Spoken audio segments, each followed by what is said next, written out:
Hello, students. We will be discussing the poem Govinda's Disciple by none other than Rabindranath Tagore. First, let us take a look at the author background. This is a picture of Tagore. Tagore was born in the year 1861 and died in the year 1941. He was an Indian poet, philosopher, and a Nobel laureate.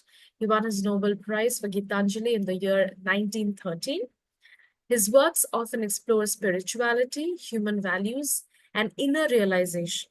Govinda's Disciple is a short poem. It reflects on the relationship between material wealth and spiritual growth. These are the two important characters around which the story revolves around in this poem. The characters of Govinda and Raghunath. I've attached a picture over here for your visual understanding. Govinda is a wise and revered spiritual master. He believes and values in simplicity, humility, and true devotion. And then there's Raghunath, the disciple. He's a wealthy young man seeking spiritual knowledge. Initially, he believes that material wealth can buy enlightenment, but he gets a profound lesson from his guru. The short summary of this poem is about how Raghunath approaches Govinda to learn the path to salvation. He offers a large amount of gold through bangles, which are crafted very beautifully. Emeralds and precious stones are embedded in that bangle, expecting Govinda to accept it in exchange for spiritual teaching. He believes that wealth can buy wisdom. Govinda firmly refuses this offering and says that spiritual knowledge cannot be bought. In fact, he does not say it, he shows him a lesson and he throws it in the river and then uh, teaches through this lesson that these kind of material wealth is absolutely no longer uh, of any value to him. Shocked and humbled, Raghunath realizes the futility of pride and materialism. He probably renounces his wealth and becomes a true disciple, ready to learn with sincerity and humility, is what we can expect as readers. The themes over here revolves around selflessness over materialism. True devotion requires the abandonment of ego and possession.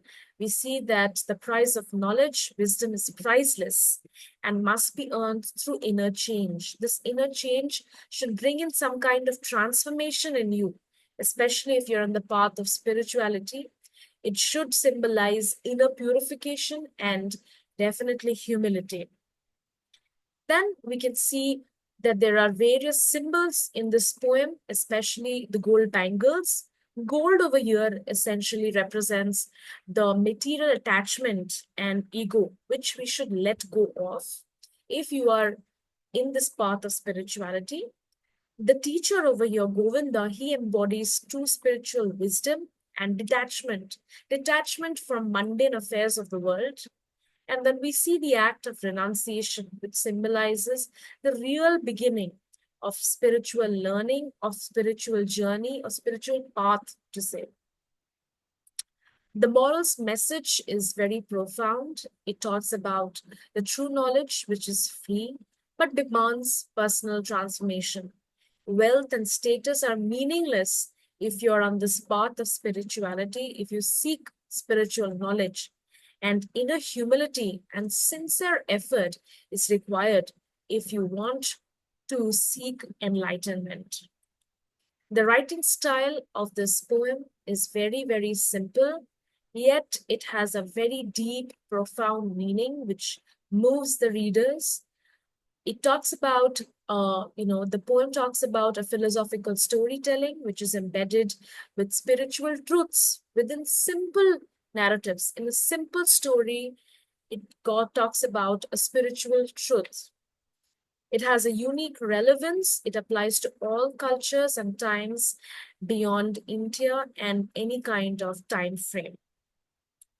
The concluding remarks of this particular poem would definitely revolve around the teachings that real growth comes from letting go of material attachments, material attachments means mundane affairs of the world, and how Tagore reminds us of this, that true devotion is not in giving gold or material things, offering material things, but in giving oneself, surrendering oneself in the path of spirituality. A timeless story through this poem urges humility, sacrifice, and inner quest over external offerings.